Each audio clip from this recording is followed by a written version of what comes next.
안녕하십니까? 시대를 넘어 우리에게 깊은 울림을 주는 이야기와 지혜를 나누는 시간입니다.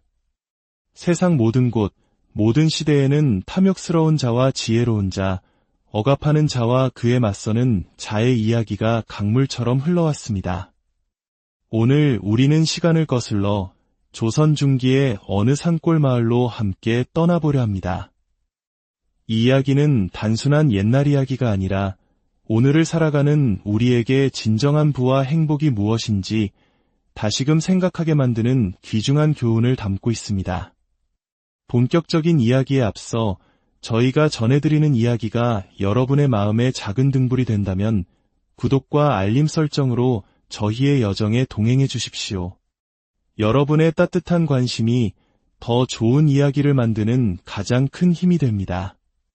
때는 조선 중기, 경기도의 한적한 산골 마을에 온 동네가 다 알 정도로 이름난 부자가 살고 있었습니다. 그의 이름은 김갑부. 이름처럼 넘치는 재물을 가졌지만 그의 인색함 또한 재물만큼이나 유명했습니다. 돈 한 푼 쓰는 일에도 온몸을 벌벌 떨 정도로 지독한 구두쇠였지요. 마을 사람들은 그를 등 뒤에서 쇳덩구리 영감이라 불렀습니다. 오직 돈에만 집착하며 사는 모습이 마치 쇳덩에만 달라붙어 사는 쇳덩구리와 다를 바 없다는 뜻이었습니다. 김갑부의 집은 마을에서 가장 크고 웅장한 기와집이었습니다. 넓은 마당과 사방으로 끝없이 펼쳐진 논밭은 모두 그의 소유였지요. 하지만 그 화려한 집에서 일하는 머슴들의 삶은 비참하기 짝이 없었습니다. 김갑부의 아내 최 씨는 남편을 능가하는 구두쇠였습니다. 그녀는 동이 트기도 전인 이른 새벽이면 어김없이 일어나 곤히 잠든 머슴들의 얼굴에 차가운 물을 끼얹으며 하루를 시작하게 했습니다. 이 게으름뱅이들아, 해가 중천에 뜨기 전에 밭에 나가야지 언제까지 잠만 잘 것이냐. 머슴들이 부랴부랴 일어나 들판으로 향하면 최 씨는 하녀를 시장에 보냈습니다. 그녀의 임무는 장사꾼들이 팔다 남은 시든 채소 입이나 썩어가는 무등을 얻어오는 것이었습니다. 그것도 돈 한 푼 안 들이고 공짜로 말입니다. 하녀는 장사꾼들에게 온갖 구박과 멸시를 받아가며 겨우 음식을 주워오곤 했습니다. 점심시간이 되면 땀 흘려 일한 머슴들 앞에는 그 시들고 썩은 채소로 끓인 묽은 죽 한 그릇이 전부였습니다. 소금 간조차 제대로 되지 않은 죽은 아무런 맛도 없었고 굶주린 배를 채우기에는 턱없이 부족했습니다. 하루 종일 고된 노동에 시달리고도 제대로 된 밥 한 끼 먹지 못하는 것이 그들의 일상이었습니다. 하지만 그들을 더욱 고통스럽게 한 것은 약속된 품삯사저 제대로 받지 못한다는 사실이었습니다. 김갑부는 온갖 사소한 핑계를 대며 품삯을 깎아내렸습니다. 너 어제 점심시간에 10분 늦게 나왔지? 품삯에서 제해하겠다. 이번 달에 홈이 하나 부러뜨렸더구나. 그것도 제해하지. 이런 식으로 품삯을 깎고 나면 머슴들이 손에 쥐는 돈은 약속된 금액의 절반에도 미치지 못했습니다. 이러한 부당한 대우가 반복되자 원래 15명이나 되던 머슴들은 하나둘씩 김갑부의 집을 떠나기 시작했습니다. 이런 곳에서는 더는 못 살겠다. 차라리 굶어 죽는 게 낫지. 결국 김갑부의 집에는 단 3명의 머슴만이 남게 되었습니다. 그 중에서도 가장 우직하고 성실한 머슴이 바로 25살의 건장한 총각 돌쇠였습니다. 돌쇠는 훤칠한 키에 다부진 어깨를 가진 청년으로 혼자서 두세 사람 몫의 일을 거뜬히 해낼 정도로 부지런했습니다. 새벽부터 밤늦게까지 묵묵히 일하는 그의 모습에 지독한 김갑부마저도 속으로는 혀를 내두를 정도였지요. 돌쇠는 어려서 부모를 여의고 홀로 세상을 살아온 터라 일찍이 세상의 모진 풍파를 몸으로 배웠습니다. 그래서 아무리 고되고 억울한 일을 당해도 불평 한마디 없이 묵묵히 자신의 일만 했습니다. 하지만 그런 돌쇠에게도 소박한 꿈이 있었습니다. 언젠가는 고운 아내를 맞아 따뜻한 가정을 꾸리고 아이들의 웃음소리가 가득한 집에서 오순도순 살아가는 것이었습니다. 고된 하루 일을 마치고 잠자리에 누우면 그는 종종 그런 행복한 상상을 하곤 했습니다. 예쁜 아내가 차려주는 따뜻한 저녁밥상, 아버지 하며 달려와 안기는 아이들의 모습. 그 상상만으로도 하루의 피로가 눈 녹듯 사라지는 듯했습니다. 그러던 어느 날 김갑부는 이웃마을의 이부자가 돌쇠를 찾아와 한참 동안 이야기를 나누는 것을 목격했습니다. 이부자는 김갑부와는 정반대로 머슴들에게 품삯도 후하게 주고 명절이면 새 옷까지 해 입힐 정도로 인심이 좋기로 소문난 사람이었습니다. 김갑부는 직감했습니다. 분명 돌쇠를 자기 집으로 데려가려는 속셈이로구나. 돌쇠 한 명이 다른 머슴 서너 몫을 한다는 것을 누구보다 잘 아는 김갑부는 크게 당황했습니다. 요즘처럼 일꾼 구하기 힘든 시절에 돌쇠마저 잃게 되면 집안 농사는 그야말로 마비될 지경이었습니다. 다급해진 김갑부는 아내 최 씨에게 달려갔습니다. 여보, 큰일 났소. 이부자 영감이 우리 돌쇠를 노리고 있는 것 같소. 돌쇠마저 떠나면 우리 농사는 어찌한단 말이오. 최 씨는 잠시 생각에 잠기더니 이내 교활한 눈빛을 번뜩이며 말했습니다. 영감, 좋은 수가 있어요.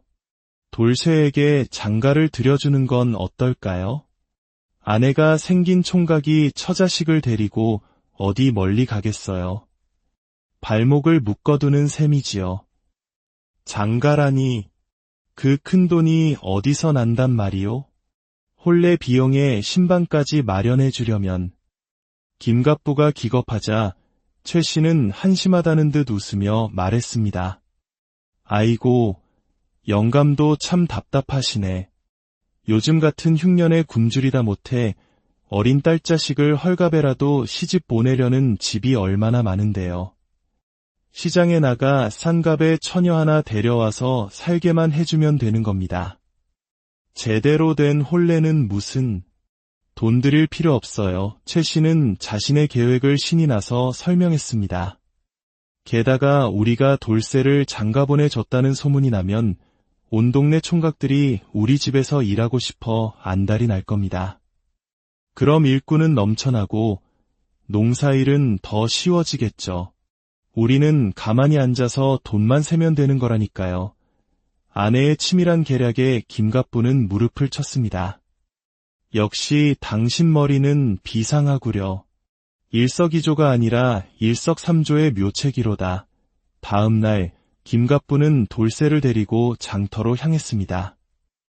그 해는 유독 심한 흉년이 들어 수많은 백성이 굶주림에 시달리고 있었습니다. 장터 한 구석에는 입 하나라도 덜기 위해 딸을 팔러 나온 아버지들이 눈물을 삼키고 있었습니다. 김갑부는 이리저리 처녀들을 둘러보았지만 값이 비싸다며 번번이 고개를 저었습니다. 돌쇠의 마음에도 드는 처녀가 있었지만 김갑부의 지독한 흥정에 번번이 무산되었습니다. 돌쇠는 속으로 깊은 한숨을 쉬었습니다. 역시 주인 영감은 돈 아까운 생각뿐이시구나. 점심때가 다 되어서야 김갑부는 은전 20냥을 돌쇠에게 건네며 말했습니다. 자네가 직접 골라보게. 이 돈으로 살 수 있는 처녀를 찾아보거라. 나는 점심이나 먹고 올 테니 해가 지기 전에 정하든지 아니면 포기하든지 알아서 하게. 홀로 남은 돌쇠는 무거운 마음으로 장터를 둘러보았습니다. 은전 20냥으로는 선택의 폭이 넓지 않았습니다. 젊고 어여쁜 처녀들은 이미 비싼 값에 팔려나갔고 남은 이들은 나이가 많거나 병색이 완연했습니다. 그렇게 실망하며 돌아서려던 순간 돌쇠의 눈에 한쪽 구석에 웅크리고 앉아있는 한 여인이 들어왔습니다. 흐트러진 머리카락과 남루한 옷차림이었지만 그 여인의 맑고 깊은 눈동자가 돌쇠의 마음을 강하게 끌어당겼습니다. 얼굴은 때에 가려져 있었지만 고운 이목구비와 가늘고 긴 손가락은 그녀가 본래 매우 아름다운 여인이었음을 짐작하게 했습니다. 돌쇠가 다가가자 여인 옆에 있던 나이든 사내가 반갑게 말을 걸어왔습니다. 이 아가씨의 이름은 미화라고 하오. 내 양녀인데 흉년에 더 이상 돌볼 형편이 못 되어 일이 나왔소. 본래는 양반가 규수라 글도 읽을 줄 알고 바느질과 음식 솜씨도 뛰어나다오. 심성도 곱고 효성스러워 분명 좋은 아내가 될 것이오. 돌쇠는 미화를 가만히 살펴보았습니다. 20살 남짓 되어 보이는 미화. 비록 고단한 삶에 지쳐 보였지만 선량한 눈빛과 단아한 모습에서 따뜻함이 느껴졌습니다. 미화 역시 자신을 바라보는 돌쇠를 향해 수줍게 작은 미소를 지어 보였습니다. 그 미소 하나에 돌쇠의 마음은 이미 정해졌습니다. 한참의 흥정 끝에 돌쇠는 은전 스문양으로 미화를 아내로 맞이하게 되었습니다. 미화는 말없이 돌쇠를 따랐지만 양아버지와 헤어지는 순간에는 끝내 눈물을 보였습니다. 김갑부의 집으로 돌아오자 마을 사람들은 모두 자기 눈을 의심했습니다. 천하의 구두쇠 김갑부가 머슴에게 아내를 얻어주다니 이는 해가 서쪽에서 뜰 일만큼이나 놀라운 사건이었습니다. 최 씨는 일부러 더 다정한 목소리로 돌쇠와 미화를 맞았습니다. 돌쇠아, 이제 너도 가정을 꾸렸구나. 마을 뒤편에 있는 빈집을 너희에게 줄 터이니 신혼집으로 쓰거라. 낡았지만 둘이 힘을 합쳐 고치면 살만할 게다. 돌쇠는 꿈만 같은 현실에 감격하여 김갑부 부부에게 큰 절을 올렸습니다. 돌쇠가 떠나자 김갑부는 아내에게 투덜거렸습니다. 아내를 사주는 것까지는 좋지만 집까지 내줄 필요가 있었소? 너무 과한 처사 아니오. 최 씨는 남편의 속 좁은 마음을 꿰뚫어보며 웃었습니다.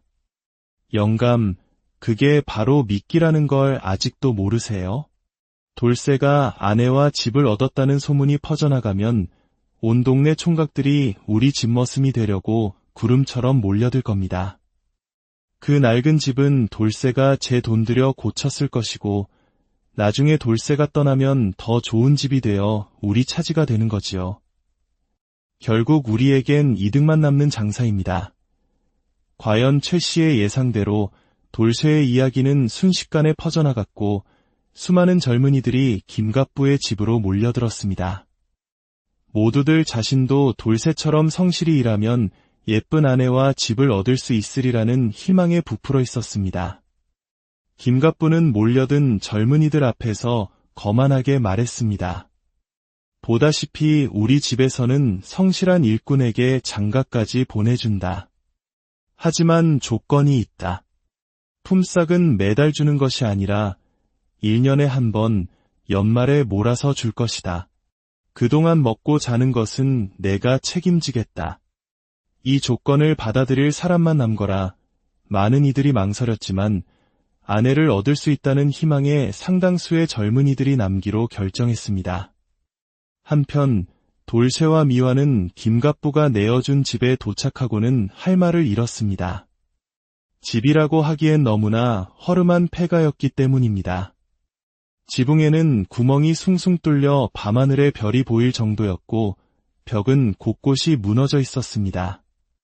그러나 미화는 불평 한마디 하지 않았습니다. 떠돌이 생활을 하던 그녀에게는 비바람을 막아줄 자신만의 공간이 생겼다는 것만으로도 감사했습니다. 서방님, 비록 지금은 이러하지만 우리가 힘을 합쳐 고치면 곧 따뜻한 보금자리가 될 거예요. 걱정하지 마세요. 미화의 긍정적인 마음의 돌쇠도 힘을 얻었습니다. 두 사람은 며칠 밤낮으로 열심히 집을 수리했습니다. 구멍난 지붕을 잇고 무너진 벽을 쌓고 잡초 무성한 마당을 정리했습니다. 미화는 깨끗한 천으로 창문을 가리고 들꽃을 꺾어 방 안에 꽂아두었습니다. 허름했지만 그곳에는 비로소 사람 사는 온기가 피어나기 시작했습니다. 김갑부는 은전 20냥과 낡은 집 한 채로 수많은 공짜 일꾼을 얻게 된 사실에 매일 밤 흐뭇한 미소를 지었습니다. 그러던 어느 날 돌쇠가 일을 마치고 집에 돌아왔을 때였습니다. 집안에서 여인의 흐느끼는 소리가 들려왔습니다. 놀라서 문을 열고 들어가 보니 미화가 낯선 할머니와 부둥켜 안고 눈물을 흘리고 있었습니다. 여보, 이게 무슨 일이오? 미화가 눈물을 닦으며 대답했습니다. 서방님, 이분은 제 친어머니세요. 피난길에 헤어졌는데 오늘에야 저를 찾아오셨어요. 미화의 어머니 박씨는 오랜 세월 고생한 흔적이 역력했지만 딸을 닮은 자애로운 눈빛을 지니고 있었습니다. 그녀는 돌쇠에게 깊이 절하며 말했습니다. 사위, 갑자기 찾아와 미안하네. 우리 미화가 죽은 줄만 알았는데 이렇게 좋은 배필을 만나 잘 살고 있다니 이제 여한이 없네. 돌쇠는 당황스러웠습니다. 자신들도 겨우 먹고 사는데 장모님까지 모실 형편이 되지 않았습니다. 무엇보다 김갑부 영감이 이 사실을 알면 불호령이 떨어질 것이 뻔했습니다. 미화가 남편의 마음을 읽고 어머니에게 조심스럽게 말하려던 순간 박씨가 먼저 입을 열었습니다. 얘야, 어미 걱정은 말 거라. 내가 무사한 것만 확인했으니 이제 국어를 해서라도 마음 편히 살 수 있겠다. 장모님께서 국어를 하시게 둘 수는 없다. 돌쇠는 마음이 찔렸습니다. 그는 결심한 듯 정중하게 말했습니다. 장모님, 그런 말씀 마십시오. 비록 집은 좁지만 마당 한쪽에 작은 방을 하나 더 지어드릴 테니 며칠만 기다려 주십시오. 그때까지 저희와 함께 지내시지요. 그날 밤 돌쇠는 비좁은 집에 세 사람이 잘 수 없어 김갑부의 사랑방을 찾았습니다. 자초지종을 들은 김갑부는 길길이 날뛰었습니다. 뭐? 장모까지 생겼다고? 제 한몸 건사하기도 힘든 주제에 늙은이까지 먹여 살리겠다고? 정신이 나갔구나. 하지만 돌쇠가 떠날까 두려워 차마 내쫓지는 못하고 잠은 자대 밥은 줄 수 없다고 으름장을 놓았습니다. 몇 개월이 흘러 풍성한 수확과 함께 연말이 다가왔습니다.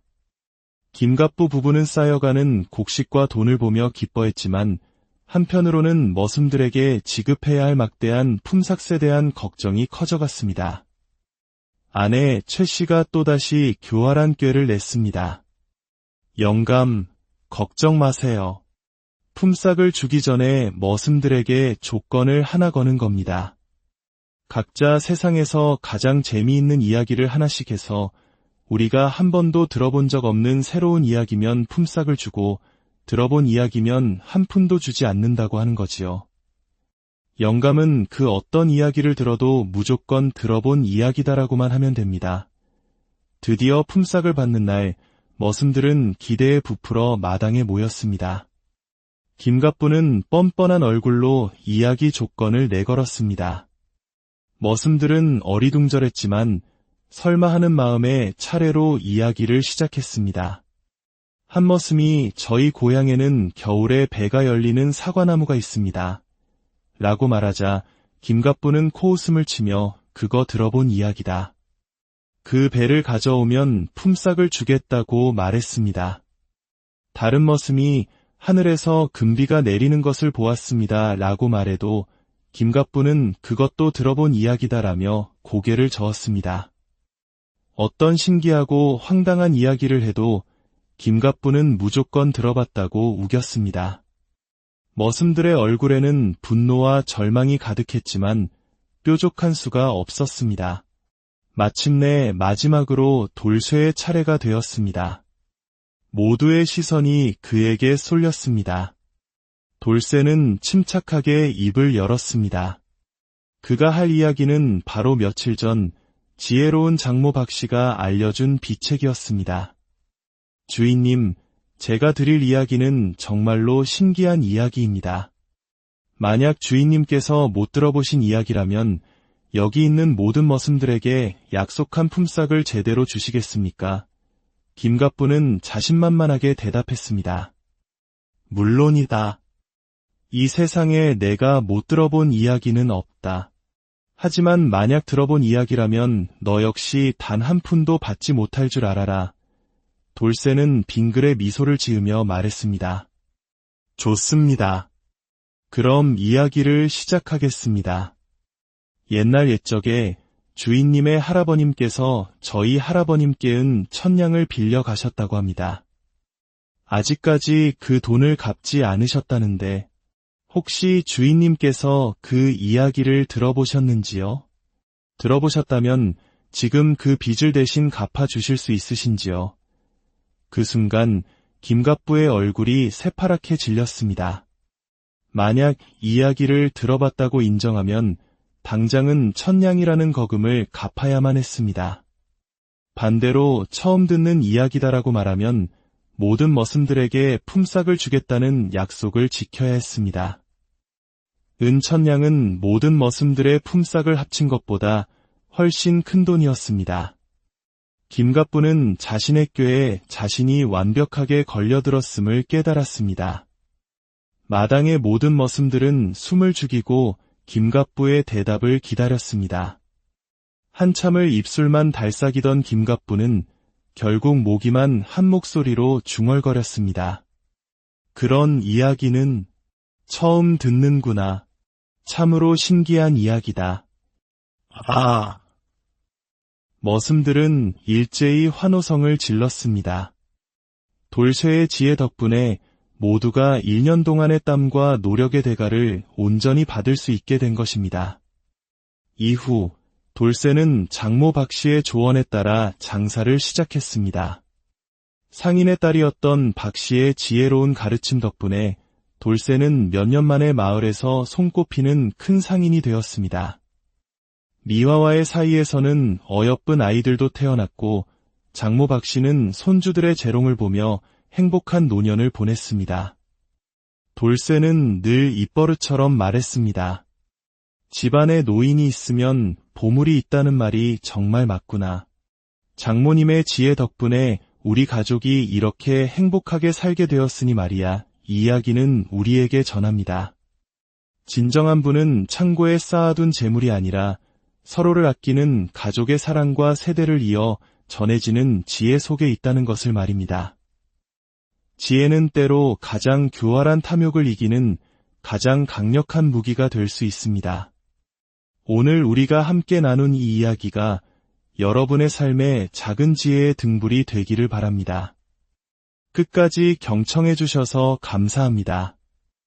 여러분의 생각과 느낌을 댓글로 남겨주시면 저희에게 큰 힘이 됩니다. 다음 시간에도 더욱 안녕하십니까? 시대를 넘어 우리에게 깊은 울림을 주는 이야기와 지혜를 나누는 시간입니다. 세상 모든 곳, 모든 시대에는 탐욕스러운 자와 지혜로운 자, 억압하는 자와 그에 맞서는 자의 이야기가 강물처럼 흘러왔습니다. 오늘 우리는 시간을 거슬러 조선 중기의 어느 산골 마을로 함께 떠나보려 합니다. 이 이야기는 단순한 옛날 이야기가 아니라 오늘을 살아가는 우리에게 진정한 부와 행복이 무엇인지 다시금 생각하게 만드는 귀중한 교훈을 담고 있습니다. 본격적인 이야기에 앞서 저희가 전해드리는 이야기가 여러분의 마음에 작은 등불이 된다면 구독과 알림 설정으로 저희의 여정에 동행해 주십시오. 여러분의 따뜻한 관심이 더 좋은 이야기를 만드는 가장 큰 힘이 됩니다. 때는 조선 중기 경기도의 한적한 산골 마을에 온 동네가 다 알 정도로 이름난 부자가 살고 있었습니다. 그의 이름은 김갑부. 이름처럼 넘치는 재물을 가졌지만 그의 인색함 또한 재물만큼이나 유명했습니다. 돈 한 푼 쓰는 일에도 온몸을 벌벌 떨 정도로 지독한 구두쇠였지요. 마을 사람들은 그를 등 뒤에서 쇳덩구리 영감이라 불렀습니다. 오직 돈에만 집착하며 사는 모습이 마치 쇳덩에만 달라붙어 사는 쇳덩구리와 다를 바 없다는 뜻이었습니다. 김갑부의 집은 마을에서 가장 크고 웅장한 기와집이었습니다. 넓은 마당과 사방으로 끝없이 펼쳐진 논밭은 모두 그의 소유였지요. 하지만 그 화려한 집에서 일하는 머슴들의 삶은 비참하기 짝이 없었습니다. 김갑부의 아내 최 씨는 남편을 능가하는 구두쇠였습니다. 그녀는 동이 트기도 전인 이른 새벽이면 어김없이 일어나 곤히 잠든 머슴들의 얼굴에 차가운 물을 끼얹으며 하루를 시작하게 했습니다. 이 게으름뱅이들아. 해가 중천에 뜨기 전에 밭에 나가야지 언제까지 잠만 잘 것이냐. 머슴들이 부랴부랴 일어나 들판으로 향하면 최 씨는 하녀를 시장에 보냈습니다. 그녀의 임무는 장사꾼들이 팔다 남은 시든 채소 잎이나 썩어가는 무등을 얻어오는 것이었습니다. 그것도 돈 한 푼 안 들이고 공짜로 말입니다. 하녀는 장사꾼들에게 온갖 구박과 멸시를 받아가며 겨우 음식을 주워오곤 했습니다. 점심시간이 되면 땀 흘려 일한 머슴들 앞에는 그 시들고 썩은 채소로 끓인 묽은 죽 한 그릇이 전부였습니다. 소금 간조차 제대로 되지 않은 죽은 아무런 맛도 없었고 굶주린 배를 채우기에는 턱없이 부족했습니다. 하루 종일 고된 노동에 시달리고도 제대로 된 밥 한 끼 먹지 못하는 것이 그들의 일상이었습니다. 하지만 그들을 더욱 고통스럽게 한 것은 약속된 품삯사저 제대로 받지 못한다는 사실이었습니다. 김갑부는 온갖 사소한 핑계를 대며 품삯을 깎아내렸습니다. 너 어제 점심시간에 10분 늦게 나왔지? 품삯에서 제해야겠다. 이번 달에 홈이 하나 부러뜨렸더구나. 그것도 제해야지. 이런 식으로 품삯을 깎고 나면 머슴들이 손에 쥐는 돈은 약속된 금액의 절반에도 미치지 못했습니다. 이러한 부당한 대우가 반복되자 원래 15명이나 되던 머슴들은 하나둘씩 김갑부의 집을 떠나기 시작했습니다. 이런 곳에서는 더는 못 살겠다. 차라리 굶어 죽는 게 낫지. 결국 김갑부의 집에는 단 3명의 머슴만이 남게 되었습니다. 그 중에서도 가장 우직하고 성실한 머슴이 바로 25살의 건장한 총각 돌쇠였습니다. 돌쇠는 훤칠한 키에 다부진 어깨를 가진 청년으로 혼자서 두세 사람 몫의 일을 거뜬히 해낼 정도로 부지런했습니다. 새벽부터 밤늦게까지 묵묵히 일하는 그의 모습에 지독한 김갑부마저도 속으로는 혀를 내두를 정도였지요. 돌쇠는 어려서 부모를 여의고 홀로 세상을 살아온 터라 일찍이 세상의 모진 풍파를 몸으로 배웠습니다.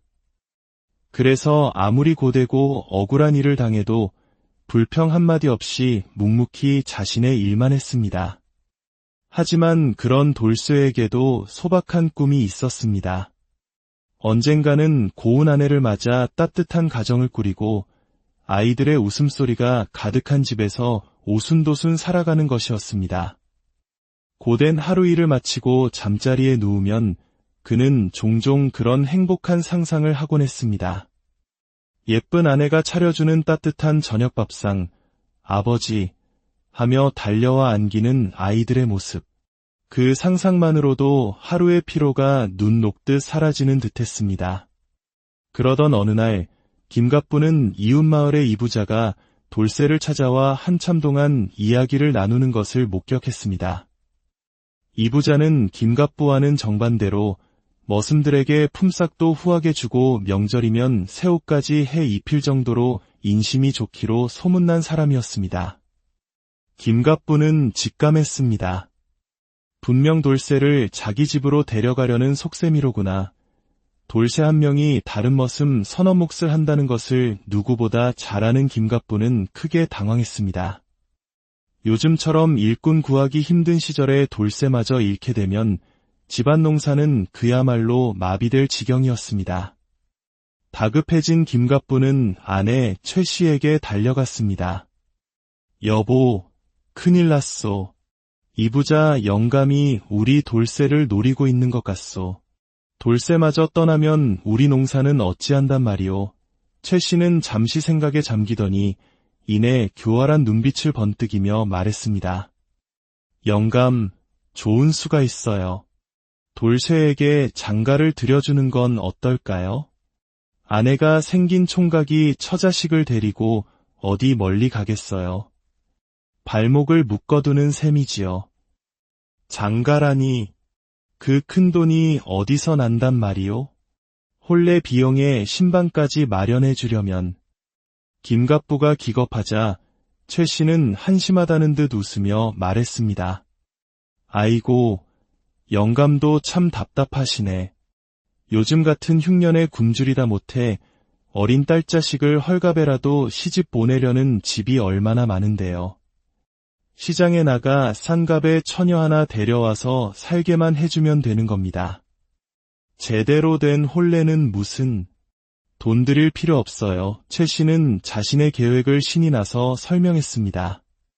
게다가 우리가 돌쇠를 장가보내 줬다는 소문이 나면 온 동네 총각들이 우리 집에서 일하고 싶어 안달이 날 겁니다.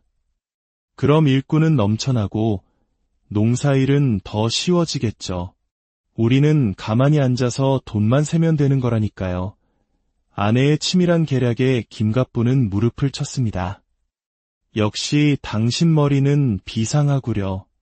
일석이조가 아니라 일석삼조의 묘책이로다. 다음 날 김갑부는 돌쇠를 데리고 장터로 향했습니다. 그 해는 유독 심한 흉년이 들어 수많은 백성이 굶주림에 시달리고 있었습니다.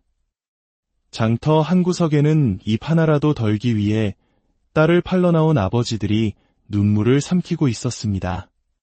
김갑부는 이리저리 처녀들을 둘러보았지만 값이 비싸다며 번번이 고개를 저었습니다. 돌쇠의 마음에도 드는 처녀가 있었지만 김갑부의 지독한 흥정에 번번이 무산되었습니다. 돌쇠는 속으로 깊은 한숨을 쉬었습니다.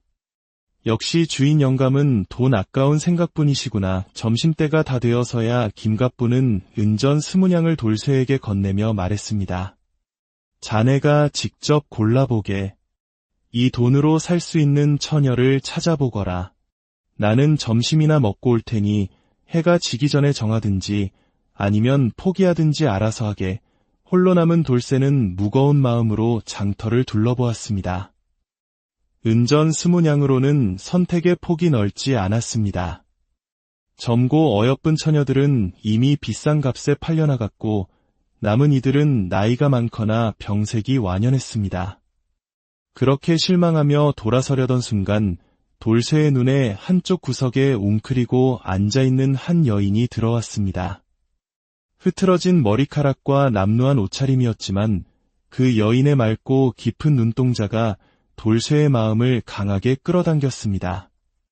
얼굴은 때에 가려져 있었지만 고운 이목구비와 가늘고 긴 손가락은 그녀가 본래 매우 아름다운 여인이었음을 짐작하게 했습니다. 돌쇠가 다가가자 여인 옆에 있던 나이든 사내가 반갑게 말을 걸어왔습니다.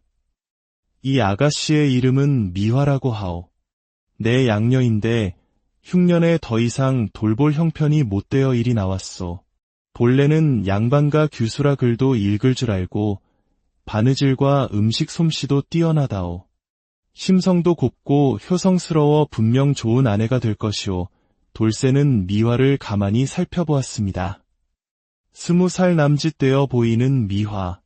비록 고단한 삶에 지쳐 보였지만 선량한 눈빛과 단아한 모습에서 따뜻함이 느껴졌습니다. 미화 역시 자신을 바라보는 돌쇠를 향해 수줍게 작은 미소를 지어 보였습니다. 그 미소 하나에 돌쇠의 마음은 이미 정해졌습니다. 한참의 흥정 끝에 돌쇠는 은전 20냥으로 미화를 아내로 맞이하게 되었습니다. 미화는 말없이 돌쇠를 따랐지만 양아버지와 헤어지는 순간에는 끝내 눈물을 보였습니다. 김갑부의 집으로 돌아오자 마을 사람들은 모두 자기 눈을 의심했습니다. 천하의 구두쇠 김갑부가 머슴에게 아내를 얻어주다니 이는 해가 서쪽에서 뜰 일만큼이나 놀라운 사건이었습니다. 최 씨는 일부러 더 다정한 목소리로 돌쇠와 미화를 맞았습니다.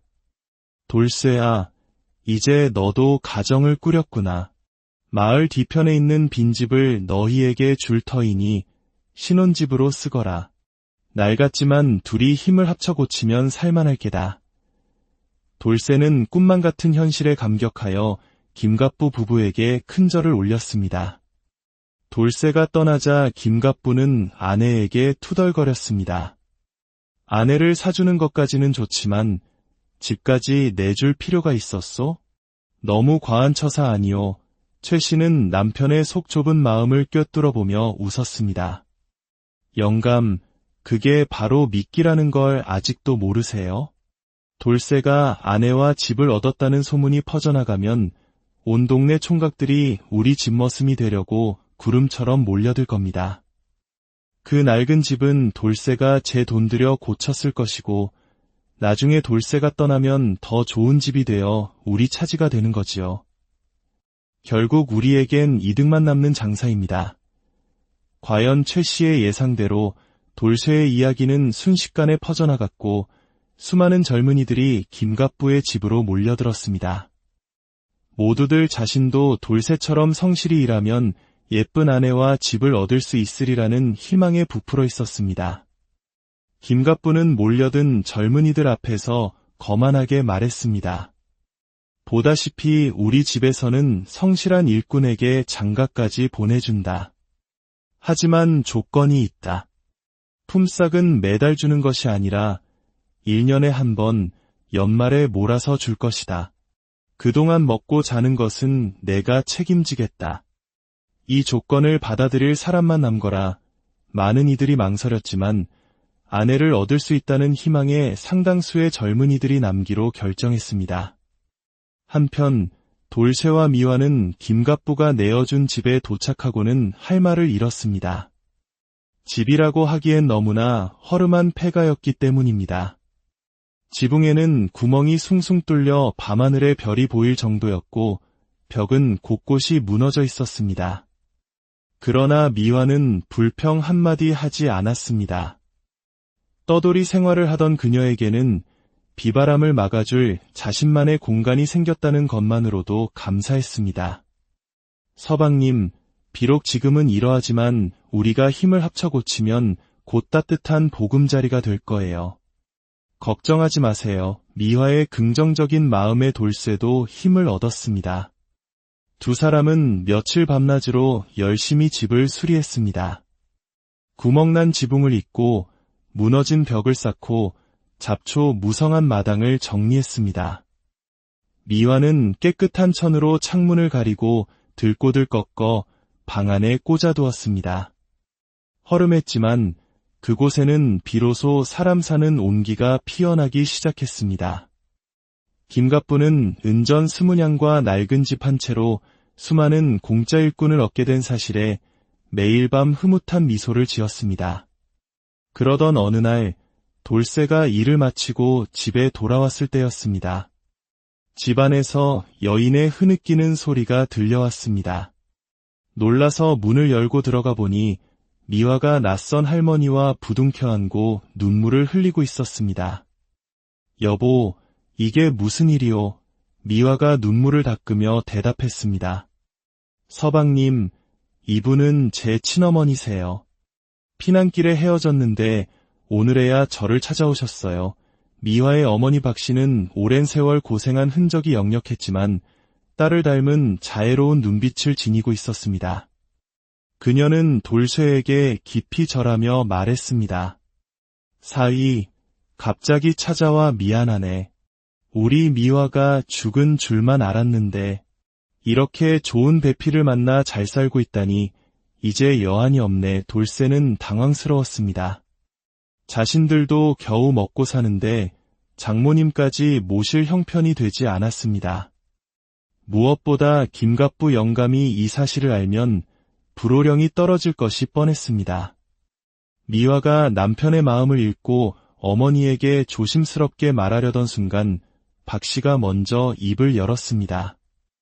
얘아, 어미 걱정은 말 거라. 내가 무사한 것만 확인했으니 이제 국어를 해서라도 마음 편히 살 수 있겠다. 장모님께서 국어를 하시게 둘 수는 없다. 돌쇠는 마음이 찔렸습니다. 그는 결심한 듯 정중하게 말했습니다. 장모님, 그런 말씀 마십시오. 비록 집은 좁지만 마당 한쪽에 작은 방을 하나 더 지어드릴 테니 며칠만 기다려 주십시오. 그때까지 저희와 함께 지내시지요. 그날 밤 돌쇠는 비좁은 집에 세 사람이 잘 수 없어 김갑부의 사랑방을 찾았습니다. 자초지종을 들은 김갑부는 길길이 날뛰었습니다. 뭐, 장모까지 생겼다고? 제 한몸 건사하기도 힘든 주제에 늙은이까지 먹여 살리겠다고? 정신이 나갔구나. 하지만 돌쇠가 떠날까 두려워 차마 내쫓지는 못하고 잠은 자대 밥은 줄 수 없다고 으름장을 놓았습니다. 몇 개월이 흘러 풍성한 수확과 함께 연말이 다가왔습니다. 김갑부 부부는 쌓여가는 곡식과 돈을 보며 기뻐했지만 한편으로는 머슴들에게 지급해야 할 막대한 품삯에 대한 걱정이 커져갔습니다. 아내 최 씨가 또다시 교활한 꾀를 냈습니다. 영감, 걱정 마세요. 품삯을 주기 전에 머슴들에게 조건을 하나 거는 겁니다. 각자 세상에서 가장 재미있는 이야기를 하나씩 해서 우리가 한 번도 들어본 적 없는 새로운 이야기면 품삯을 주고 들어본 이야기면 한 푼도 주지 않는다고 하는 거지요. 영감은 그 어떤 이야기를 들어도 무조건 들어본 이야기다라고만 하면 됩니다. 드디어 품삯을 받는 날 머슴들은 기대에 부풀어 마당에 모였습니다. 김갑부는 뻔뻔한 얼굴로 이야기 조건을 내걸었습니다. 머슴들은 어리둥절했지만 설마 하는 마음에 차례로 이야기를 시작했습니다. 한 머슴이 저희 고향에는 겨울에 배가 열리는 사과나무가 있습니다. 라고 말하자 김갑부는 코웃음을 치며 그거 들어본 이야기다. 그 배를 가져오면 품삯을 주겠다고 말했습니다. 다른 머슴이 하늘에서 금비가 내리는 것을 보았습니다. 라고 말해도 김갑부는 그것도 들어본 이야기다라며 고개를 저었습니다. 어떤 신기하고 황당한 이야기를 해도 김갑부는 무조건 들어봤다고 우겼습니다. 머슴들의 얼굴에는 분노와 절망이 가득했지만 뾰족한 수가 없었습니다. 마침내 마지막으로 돌쇠의 차례가 되었습니다. 모두의 시선이 그에게 쏠렸습니다. 돌쇠는 침착하게 입을 열었습니다. 그가 할 이야기는 바로 며칠 전 지혜로운 장모 박씨가 알려준 비책이었습니다. 주인님, 제가 드릴 이야기는 정말로 신기한 이야기입니다. 만약 주인님께서 못 들어보신 이야기라면 여기 있는 모든 머슴들에게 약속한 품삯을 제대로 주시겠습니까? 김갑부는 자신만만하게 대답했습니다. 물론이다. 이 세상에 내가 못 들어본 이야기는 없다. 하지만 만약 들어본 이야기라면 너 역시 단 한 푼도 받지 못할 줄 알아라. 돌쇠는 빙그레 미소를 지으며 말했습니다. 좋습니다. 그럼 이야기를 시작하겠습니다. 옛날 옛적에 주인님의 할아버님께서 저희 할아버님께은 1000냥을 빌려 가셨다고 합니다. 아직까지 그 돈을 갚지 않으셨다는데 혹시 주인님께서 그 이야기를 들어보셨는지요? 들어보셨다면 지금 그 빚을 대신 갚아주실 수 있으신지요? 그 순간 김갑부의 얼굴이 새파랗게 질렸습니다. 만약 이야기를 들어봤다고 인정하면 당장은 1000냥이라는 거금을 갚아야만 했습니다. 반대로 처음 듣는 이야기다라고 말하면 모든 머슴들에게 품삯을 주겠다는 약속을 지켜야 했습니다. 은 1000냥은 모든 머슴들의 품삯을 합친 것보다 훨씬 큰 돈이었습니다. 김갑부는 자신의 꾀에 자신이 완벽하게 걸려들었음을 깨달았습니다. 마당의 모든 머슴들은 숨을 죽이고 김갑부의 대답을 기다렸습니다. 한참을 입술만 달싹이던 김갑부는 결국 모기만 한 목소리로 중얼거렸습니다. 그런 이야기는 처음 듣는구나. 참으로 신기한 이야기다. 아, 머슴들은 일제히 환호성을 질렀습니다. 돌쇠의 지혜 덕분에 모두가 1년 동안의 땀과 노력의 대가를 온전히 받을 수 있게 된 것입니다. 이후 돌쇠는 장모 박씨의 조언에 따라 장사를 시작했습니다. 상인의 딸이었던 박 씨의 지혜로운 가르침 덕분에 돌쇠는 몇 년 만에 마을에서 손꼽히는 큰 상인이 되었습니다. 미화와의 사이에서는 어여쁜 아이들도 태어났고 장모 박 씨는 손주들의 재롱을 보며 행복한 노년을 보냈습니다. 돌쇠는 늘 입버릇처럼 말했습니다. 집안에 노인이 있으면 보물이 있다는 말이 정말 맞구나. 장모님의 지혜 덕분에 우리 가족이 이렇게 행복하게 살게 되었으니 말이야. 이 이야기는 우리에게 전합니다. 진정한 부는 창고에 쌓아둔 재물이 아니라 서로를 아끼는 가족의 사랑과 세대를 이어 전해지는 지혜 속에 있다는 것을 말입니다. 지혜는 때로 가장 교활한 탐욕을 이기는 가장 강력한 무기가 될 수 있습니다. 오늘 우리가 함께 나눈 이 이야기가 여러분의 삶에 작은 지혜의 등불이 되기를 바랍니다. 끝까지 경청해 주셔서 감사합니다. 여러분의 생각과 느낌을 댓글로 남겨주시면 저희에게 큰 힘이 됩니다. 다음 시간에도 더욱 안녕하십니까? 시대를 넘어 우리에게 깊은 울림을 주는 이야기와 지혜를 나누는 시간입니다. 세상 모든 곳, 모든 시대에는 탐욕스러운 자와 지혜로운 자, 억압하는 자와 그에 맞서는 자의 이야기가 강물처럼 흘러왔습니다. 오늘 우리는 시간을 거슬러 조선 중기의 어느 산골 마을로 함께 떠나보려 합니다. 이 이야기는 단순한 옛날 이야기가 아니라 오늘을 살아가는 우리에게 진정한 부와 행복이 무엇인지 다시금 생각하게 만드는 귀중한 교훈을 담고 있습니다. 본격적인 이야기에 앞서 저희가 전해드리는 이야기가 여러분의 마음에 작은 등불이 된다면 구독과 알림 설정으로 저희의 여정에 동행해 주십시오.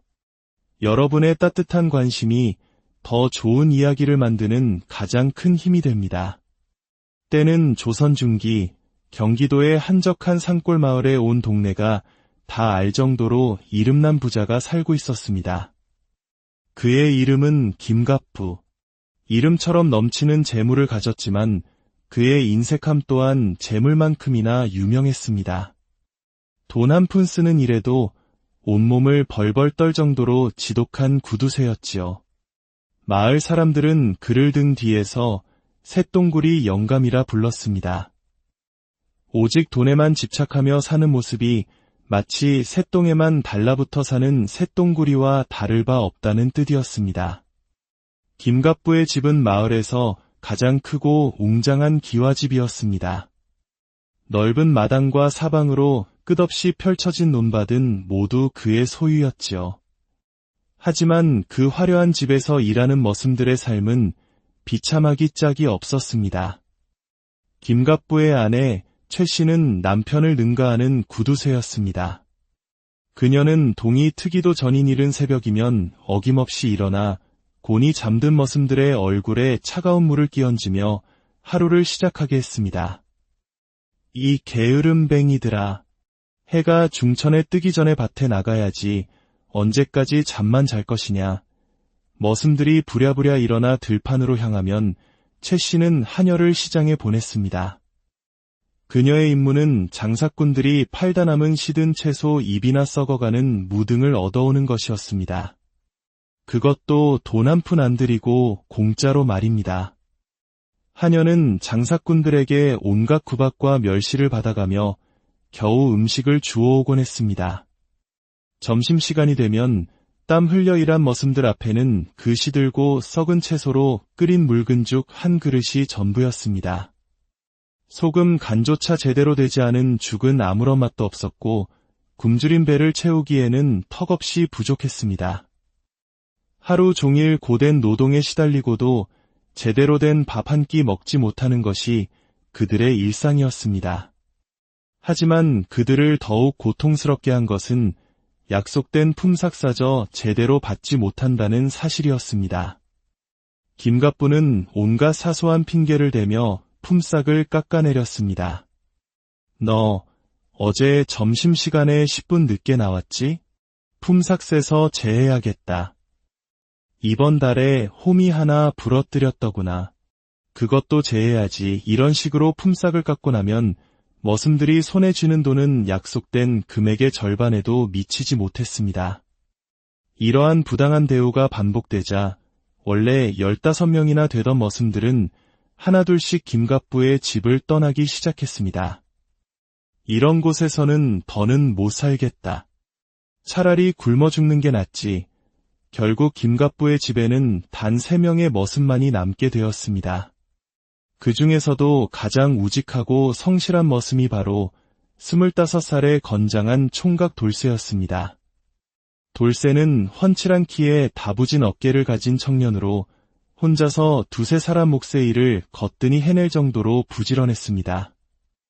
새벽부터 밤늦게까지 묵묵히 일하는 그의 모습에 지독한 김갑부마저도 속으로는 혀를 내두를 정도였지요. 돌쇠는 어려서 부모를 여의고 홀로 세상을 살아온 터라 일찍이 세상의 모진 풍파를 몸으로 배웠습니다. 그래서 아무리 고되고 억울한 일을 당해도 불평 한마디 없이 묵묵히 자신의 일만 했습니다. 하지만 그런 돌쇠에게도 소박한 꿈이 있었습니다. 언젠가는 고운 아내를 맞아 따뜻한 가정을 꾸리고 아이들의 웃음소리가 가득한 집에서 오순도순 살아가는 것이었습니다.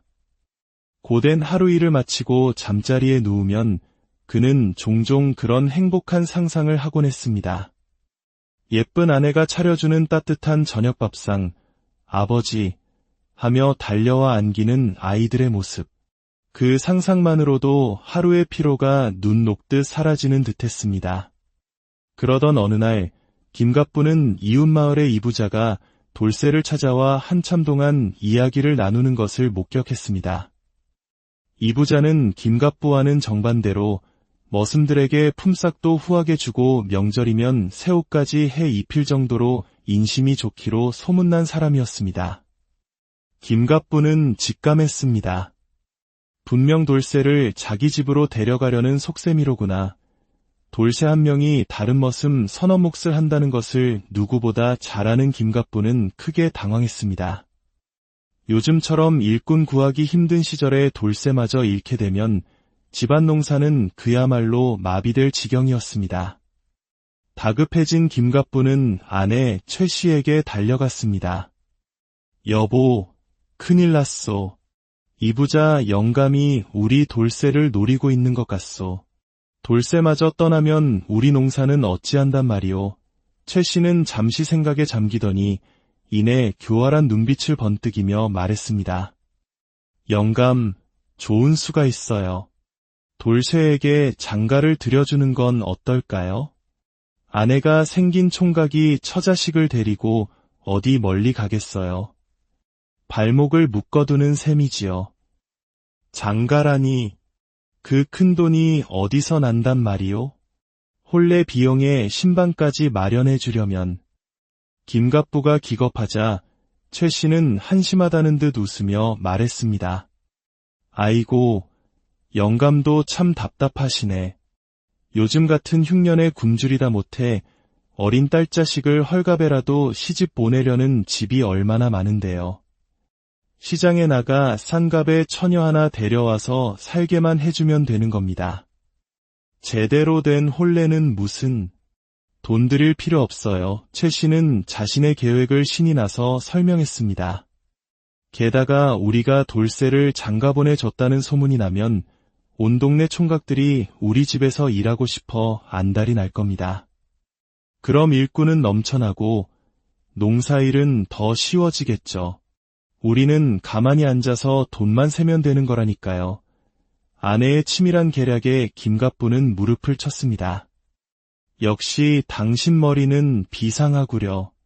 일석이조가 아니라 일석삼조의 묘책이로다.